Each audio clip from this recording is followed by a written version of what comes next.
السلام علیکم ورحمۃ اللہ تعالی وبرکاتہ۔ محترم سامعین، آج ہم پڑھیں گے سورۃ النساء آیت نمبر 22، تلاوت اردو ترجمہ اور مختصر تفسیر کے ساتھ۔ بسم اللہ الرحمن الرحیم۔ وَلَا تَنكِحُوا مَا نَكَحَ آبَاؤُكُم مِّنَ النِّسَاءِ إِلَّا مَا قَدْ سَلَفَ إِنَّهُ كَانَ فَاحِشَةً وَمَقْتًا وَسَاءَ سَبِيلًا۔ ابھی لفظی ترجمہ سماعت فرما لیں۔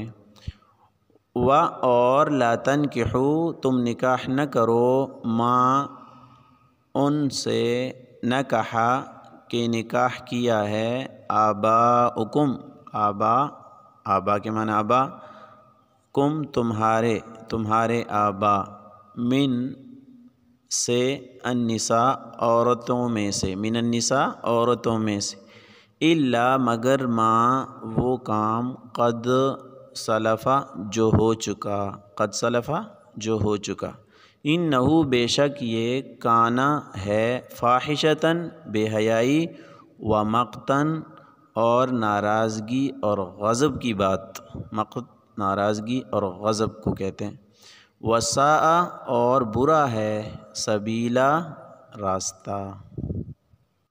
بمحاورہ ترجمہ یوں ہوگا، اور جن عورتوں سے تمہارے باپ دادا کسی وقت نکاح کر چکے ہوں، تم انہیں نکاح میں نہ لاؤ، البتہ پہلے جو کچھ ہو چکا وہ ہو چکا۔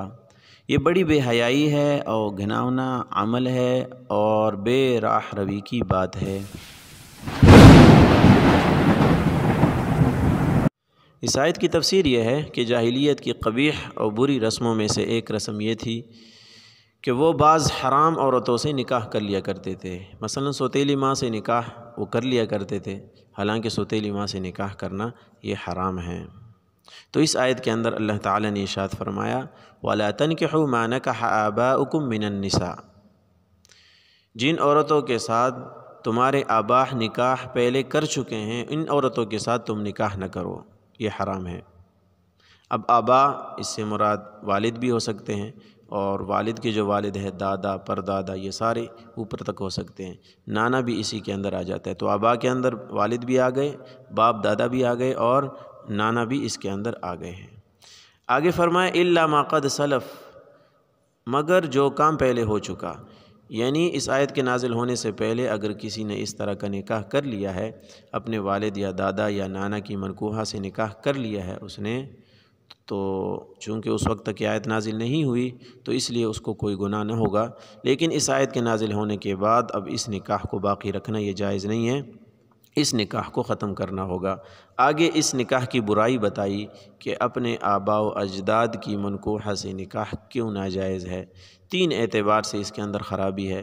انہو کان فاحشہ، یہ بے حیائی کا کام بھی ہے، یعنی اگر کوئی عقل سلیم اس کو سوچے تو وہ اس کو بے حیائی ہی تصور کریں گے۔ اور دوسرا، اگر سلیم فطرت والا آدمی اس کے اندر غور کرے گا تو اس سے اس کو غصہ آئے گا اور یہ نفرت کی بات وہ اس کو سمجھے گا۔ تو فرمایا کہ فاحشتاً ومقتا، آگے فرمایا وساء سبیلا، اور شریعت کے اعتبار سے بھی یہ ایک بہت برا راستہ ہے۔ تو یہ تینوں اعتبار سے، عقل کے اعتبار سے بھی، اور سلیم فطرت کے اعتبار سے بھی، اور شریعت کے اعتبار سے بھی، اپنے آبا کے منکوحہ عورتوں سے نکاح کرنا یہ حرام ہے۔ وآخر دعوانا ان الحمد للہ رب العالمین۔ السلام علیکم ورحمۃ اللہ وبرکاتہ۔ ماشاءاللہ ماشاءاللہ۔